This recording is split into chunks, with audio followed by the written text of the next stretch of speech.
Toyota Yaris TRD Sportivo 2018. Nah ini yang buat yang nyari-nyari hatchback ya, hatchback gaul gitu ya, yang buat nongkrong-nongkrong masih keren gitu.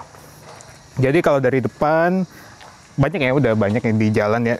Kelihatannya emang sport ini banyak, ada merah-merah, ada hitam-hitam, gitulah pokoknya. Abis itu ada tambah body kit karena ini tipe TRD Sportivo ya. Dan tipe TRD dapat DRL. Walaupun DRL-nya misal nggak kayak yang terakhir di facelift terakhir ya. Tapi nggak apa-apa, tetap karena ada DRL-nya ini.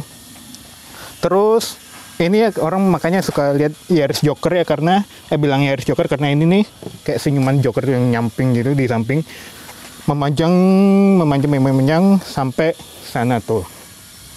Sebenarnya tergantung selera, tapi kalau saya sih nggak masalah ya untuk desainnya ini. Terus kita ke lampunya deh. Ini lampunya, nanti ada video mainan lampunya biasa, tapi ini udah diganti sama HID. Hasilnya itu halogen ini. Ini tetap normal halogen untuk lampu jauhnya, dan ini lampu sen. Tapi sini ada lampu senjanya juga di sini, garis gini. Walaupun saya ini nggak segaris sama ini ya, aneh banget ini malah segarisnya sama ininya. Tapi ya udahlah, nggak apa-apa. Kita ke samping aja. Di depan belum ada sensor parkir, nggak masalah. Di samping ada emblem dual VVTi sama ini ring 16. Jadi samalah untuk penempelnya kayak Jazz gitu-gitu ya. Ini udah di blackout untuk spionnya. Terus talang air ini kayak bonus dealer lah ya. Udah chrome, sini udah chrome. Walaupun handle-nya gede banget, ini kayaknya harusnya di Fortuner ini kayaknya. Sama di sini ada body kit lagi, ada aksen merah-merah lagi, sama ada emblem TRD-nya di sana tuh. Sama ini stiker TRD-nya, TRD Sportivo warna hitam. Cuma nggak tahu ya kalau yang warna hitam gimana, apakah itu stiker yang warna hitam juga, kami nggak tahu. Yang di belakangnya udah cakram nih, remnya udah bagus. Walaupun tipe-tipe bawahnya masih ada yang tromol ya. Untuk TRD ini udah dapat cakram untungnya. Ini juga ada blackout-nya nih biar kayak floating roof, atasnya itu ala-ala floating roof. Udah shark fin antena, dan di sini ada spoiler nih, spoiler TRD-nya. Cuma di sini nggak ada lampunya, hanya stop lamp-nya di sini, di dalam kaca. Udah ada defogger, udah ada wiper belakang. Sini juga ada aksen merahnya lagi karena TRD-TRD-an. Sama ini lampunya nih, lampunya kalau yang lampu senja panjang nih, dari sini sampai sini nih. Panjang gitu, bagus ya, LED bar. Ininya lampu remnya LED. Cuma yang lainnya masih halogen, ini halogen sama ini halogen. Tapi nggak masalah, yang penting desainnya lumayan eye-catching lah gitu. Sensor parkir 2 titik, itu aja. Emblem lagi, walaupun emblemnya dari tahun ke tahun nggak pernah berubah nih, gini-gini aja. Sama body kit lagi, body kitnya ada merah-merahnya lagi, banyak di sini merah-merahnya, sama emblemnya lagi. Itu aja sih dari luar. Kalau menurut saya sih desainnya lumayan bagus ya dibanding pesaing-pesaingnya. Terus, oh ya ini sama emblem Yarisnya di sini. Udah, paling itu aja sih. Mending kita masuk ke dalam aja. Ya, sekarang coba kita lihat dalamnya Yaris ini. Kita nyalain dulu aja ya mesinnya ya. Biar adem. Oke. Nah, kita pertama lihat dashboardnya dulu ya. Untuk dashboardnya sendiri menurut saya ini lumayan modernnya. Jadi kayak swooping gitu, dari kanan sampai kiri. Ini juga kayak ada guard nonjolnya gini. Ini ada lekukannya, ini juga lumayan modern. Cuma sayangnya sini ada fake face stitchingnya, ini saya nggak terlalu suka fake face-nya. Mending gak usah ada. Sini juga nih di setirnya. Tapi ya udahlah, nggak terlalu dipermasalahkan juga. Sini ada kayak aksen-aksen silvernya. Dan ini nih yang keren nih, udah soft opening untuk si glove box-nya. Dan glove box-nya lumayan gede nih. Ada kompartemennya juga dibagi 2, jadi bisa dipisah-pisah mau naruh apa aja. Nggak semuanya kecampur-campur gitu. Terus kita ke tengah, di sini ada head unitnya. Head unitnya lumayan lengkap, ada Bluetooth, ada web link, ada Miracast, ada CD, ada radio, dan di sini juga ada sedikit untuk setting fiturnya si mobil ini, kayak ada door lock volume sama door lock sound, dan untuk si auto folding mirrornya juga di setting dari sini. Gitu. Untuk suaranya nih kita coba di pas jalan ya. Terus untuk AC-nya ini digital, tapi ini bukan full climate control ya. Memang udah bisa auto. Cuma dia ini nggak full climate control karena tidak ada heater.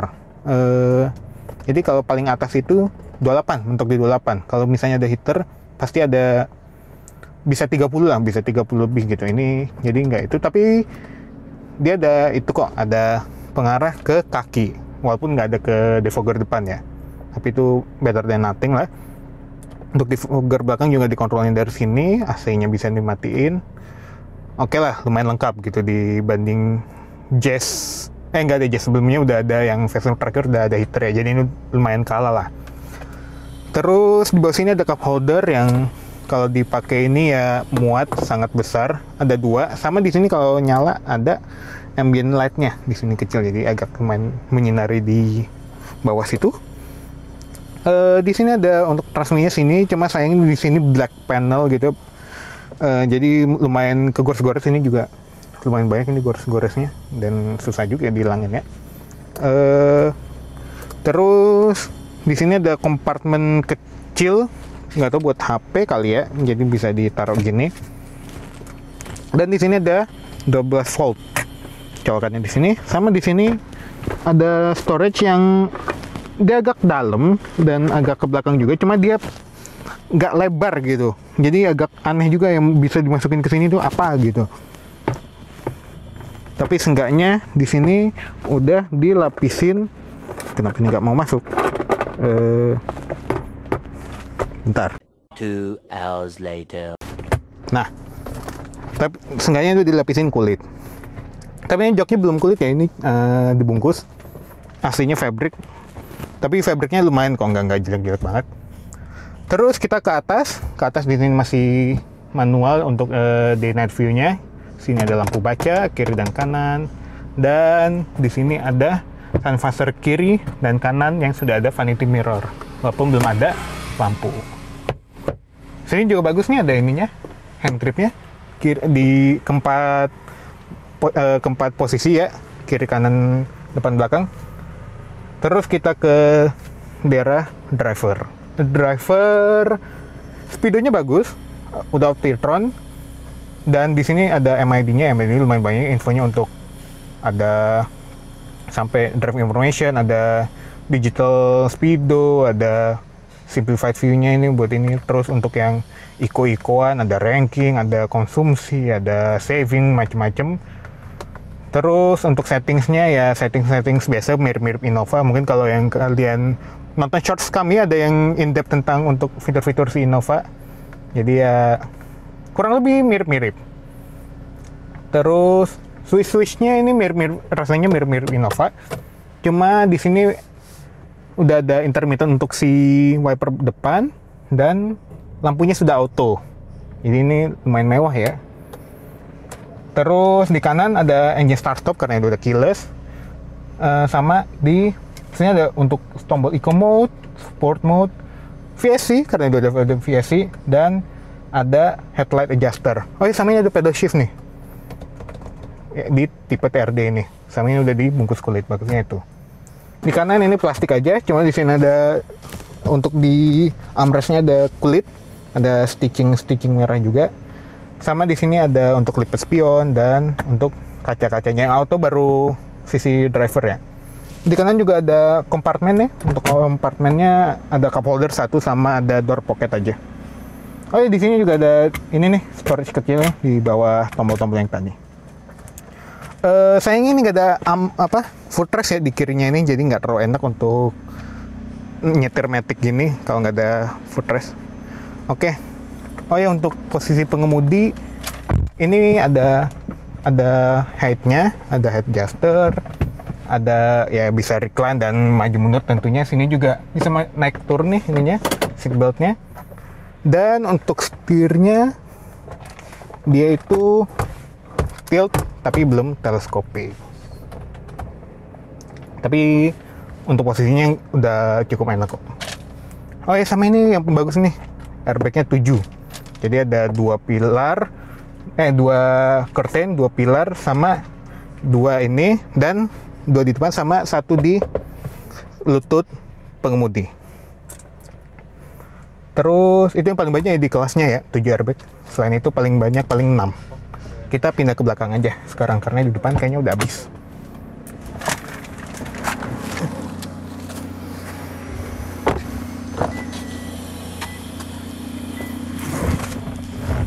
Oke, sekarang kita udah di belakang. Pertama, ini tidak seluas Jazz ya, tentunya ini posisi pengemudi saya di depan. Saya tingginya sekitar 175 lah. 173, 175.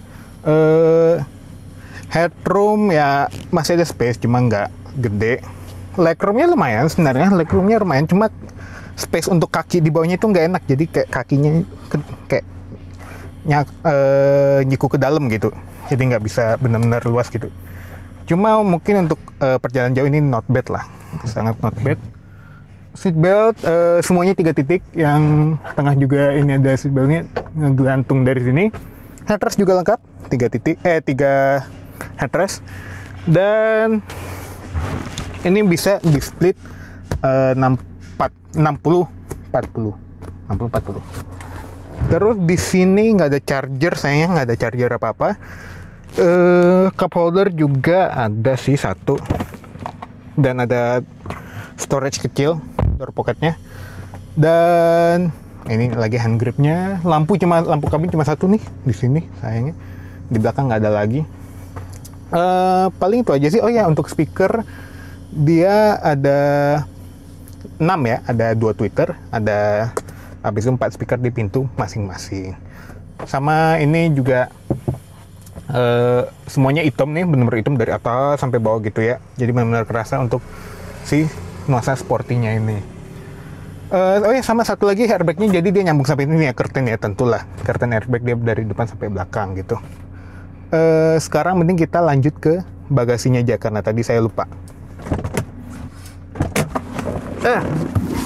Oh iya, juga itu ya, hati-hati ya, tadi saya kejedot soalnya di sini. Jadi dia kayak agak agak turun gitu atapnya, jadi hati-hati aja kalau keluar gitu. Jadi nggak tuh agak rendah ya, di sampingnya nggak seluas Jazz lain untuk opening itunya, pintunya. Sekarang kita lihat bagasinya. Bagasinya luas, not bad lah untuk ukuran hatchback kayak gini. Cuma dia nggak banyak clever feature ya di sini. Sebenarnya ini, oh ya, sama satu note, ini ada aslinya ada tray-nya, cuma sama ownernya lagi nggak dibawa.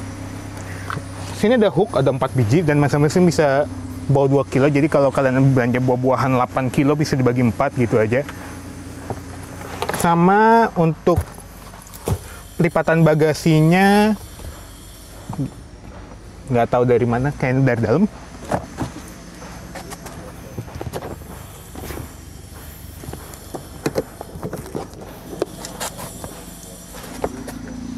Karena nggak dari dalam, bisa dari belakang. Jadi tinggal ditekan aja tuas-tuas di sampingnya, dan bisa 60-40. Not bad lah. Sama di sini ada tethering point, bisa. Sama top tethernya di sini, nggak tahu top tethernya jauh banget dari kursi gitu, dan bisa menghalangi juga ya untuk bagasinya, mengurangi space juga. Untuk di bawah ada ban serep yang untungnya full size ya. Tuh, udah jarang sekarang untuk mobil-mobil ngasih full size. Dan ini sama dengan velg aslinya. Toolkitnya di sini nggak masalah ya, udah situ. Oke. Jadi itu aja sih buat bagasinya, not bad lah. Mungkin untuk fleksibilitas lebih bagus Jazz ya. Jazz punya yang kursi-kursi yang bisa dinaik-naikin, itu lupa saya namanya apa. Nanti ada muncul di sini namanya apa. Udah sih paling itu aja dari exterior dan interiornya. Mending kita sekarang bawa jalan.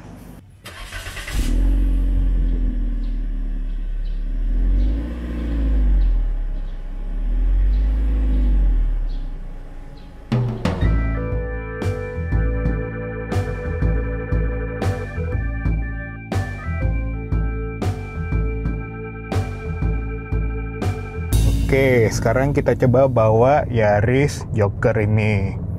Jadi pertama, karena kita di tikungan, kita coba setirnya aja ya. Setirnya nggak terlalu ringan, kayak Jazz gitu, itu ringan banget. Tapi nggak terlalu berat juga, jadi apa ya, bisa dibilang beratnya pas gitu. Untuk kalau manuver sih itu ya, untuk manuver so-so lah, nggak terlalu memudahkan juga. Tapi kalau lagi di high speed mungkin ini bisa lebih enak gitu. Tapi nggak kerasa apa-apa juga, nggak terlalu kerasa ke bannya apa yang dilakukan di depan. lanjut. Tapi nggak masalah.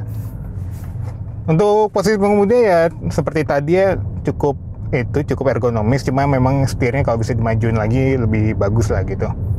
Jadi ini di depan ada posisi dur, kita coba untuk suspensinya. Suspensinya cukup saya apresiasi ya, ini cukup empuk, tapi tidak terlalu mengorbankan si handlingnya itu. Handlingnya ini menurut saya masih mantep ya untuk kelas-kelas hatchback seperti ini. Body rollnya dikit, habis itu ya untuk itu agak sigap lah untuk saat dibawa manuver gitu. Kita muter lagi, ini dia yang paling jeleknya dari mobil ini adalah radius putarnya.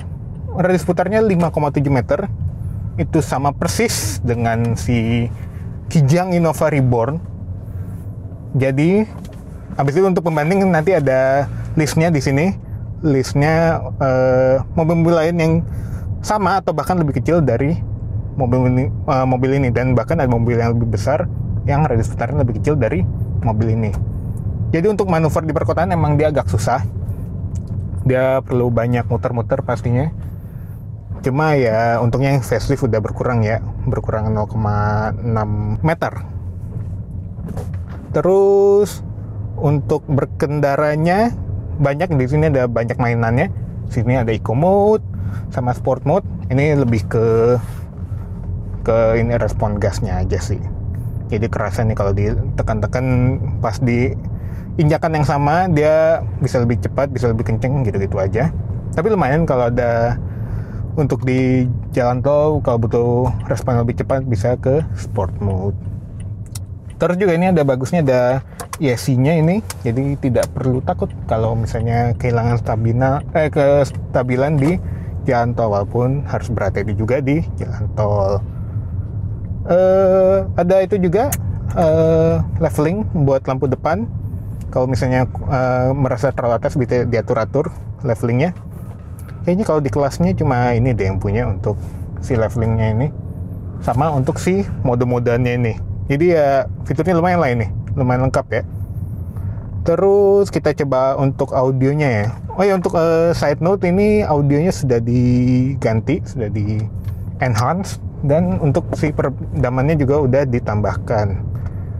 Tapi nah ya udah nggak usah lama-lama. Tapi buat saya not bad, di atas rata-rata. Mungkin kalau head unitnya yang aftermarket gitu mungkin bisa lebih bagus lagi dari ini, karena ini head unitnya bawaan ya, jadi untuk pengaturannya limited. Tapi dia modenya tadi ya kayak tadi banyak macam-macam, ada Bluetooth, ada Miracast, ada CD, bla bla bla. Cukup lah untuk menghibur diri gitu selama perjalanan. Terus apa lagi ya? Oh iya, untuk transmisinya ini CVT ya sayangnya. Tapi dia ada mode Triptonic-nya 7 speed. Jadi bisa diganti-ganti. Dia bisa lewat sini atau lewat pedal shift. Pedal shiftnya enak sih ini, jadi bisa lebih cepat ganti giginya.